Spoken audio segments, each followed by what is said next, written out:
Hi, I'm Anthony Stevenson. You're watching Reid Between The Lines. Boxing's power broker Al Haymon is no stranger to upping the ante with PBC's debut this past week. Will boxing be rewarded or is it destined for the dustbin? We welcome back Alex Choko, Pierre Just, and David Hurley. Great to see you, gentlemen. It was a huge event for boxing. It was the return of boxing on network TV. We know he's going to be here for quite some time. The question is, was it enough to woo the fans? We'll start with you. I don't think so, unfortunately. I think more needs to be done. Are you talking more on a professionalism level or presentation level? I think more in the matchmaking level. And they really got the unlucky. Fighters, yeah, well, lucky, unlucky. I mean, at the end of the day, the fighters have to realize how important this is. Yeah. When a stupid broner goes on in the press conference after and says, I don't fight for the fans because they don't pay my bills, then who does? Right. Yeah, that was regrettable. I think they're on the right path. Absolutely, it's a great idea. First show, when you take a look at the overnight ratings, they did better than most UFC events would have done in the same time slot. I think they dominated the 18 to 49. They dominated. They beat the Duke North Carolina game. So they're on the right path. But I think like you mentioned, the stable of fighters, if they're going to be all Al Haymon fighters, it restricts the possibility of what they can do. You know, page 317 of my book, which is called The Future of My Book. Shameless plug. After meeting 55 of the greatest boxing legends of all time, I have one bulk paragraph where what says needs to be done.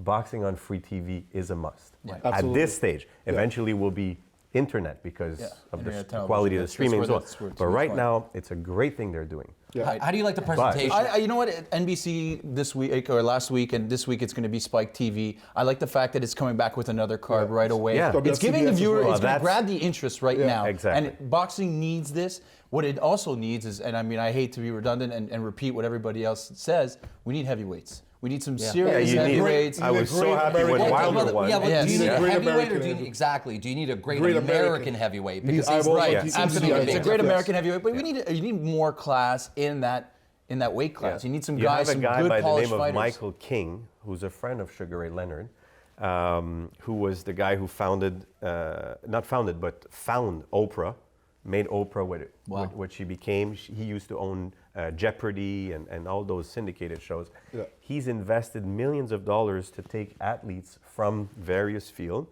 and basically pampered them to become all-American heavyweights. So maybe in a couple of months, years, kind of Fox you'll have if they use that model, and I think it's possible. It's definitely there's a possibility there. There's a silver lining there. It's just that they have to move forward. And being on NBC, CBS, Spike, like you mentioned, it's definitely going to give them a push. Truth be told, you're watching it and you're thinking in your mind, is this going to go somewhere, or was you more inclined to say, you know what, this might stay around for a while, but it doesn't have enough legs? I thought they had some. I think they have something. So you saw some sort of spark on it. Be on primetime TV, network TV for the first time in 30 years. That's definitely something. It's huge. Yeah. Now, with that being said, what they need to do to move forward, and it's not because I'm reticent in giving Al Haymon props, but if they're only restricted to his fighters and they don't open it up to all the other fighters, absolutely. And it's kind of what ESPN... And not just in North America. This has to be done in Latin America. Absolutely. It has to be done in Asia. It has to be done in Europe. It has to be done worldwide. I think the promotions need to get together and really make a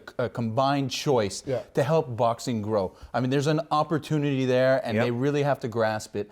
I mean, look at what ESPN Friday Night Fights used to be. We had the beginning of Mayweather. We had Cinco de Mayo when he was just starting off. Yeah. That's what we need. That's what boxing needs for it to grow. You brought that to Montreal. Did you not? I did at the Olympic Stadium actually. He brought it to the Olympic Stadium 30 years after the Duran Leonard fight.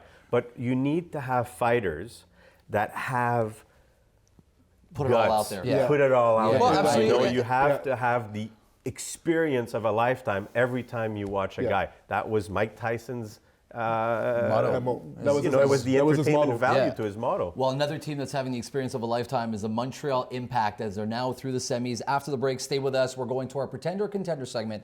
You don't want to miss it, happening right here on Reid Between the Lines.